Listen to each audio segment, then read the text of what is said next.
Почитувани, страховладата на СДСМ целосно се подчинува на Зоран Заев и се однесува како воопшто да нема техничка влада и технички премиер за спроведување на фер и демократски изборен процес.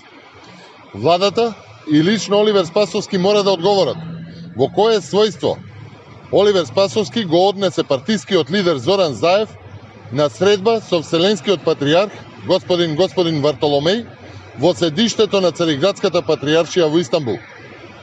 Поканата од Вселенскиот патриарх се однесува на премиерот како политичка функција, а не лично до Зоран Заев.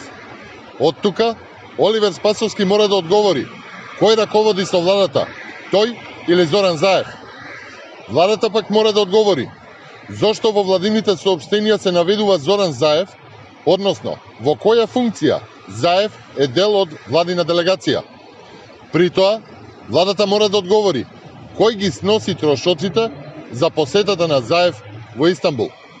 Почитувани, Заев и Спасовски истовремено мора да одговорат дали за време на посетата Зоран Заев ја повторил својата понуда за мито за Вселенскиот патриарх, која што ја дискутираше со лажниот Порошенко по телефон.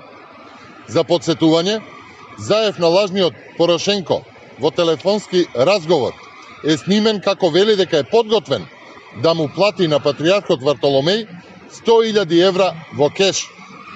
Прашањето кое што сега Зоран Заев и Оливер Спасовски мора да го одговорат е дали му кажале на Вартоломеј за овој разговор и кој е ставот на Вселенскиот патриарх за намерата на Заев да даде мито од 100 до 150.000 евра за да Вартоломеј го покрене процесот за автокефалност на МПЦ. Ви благодарам.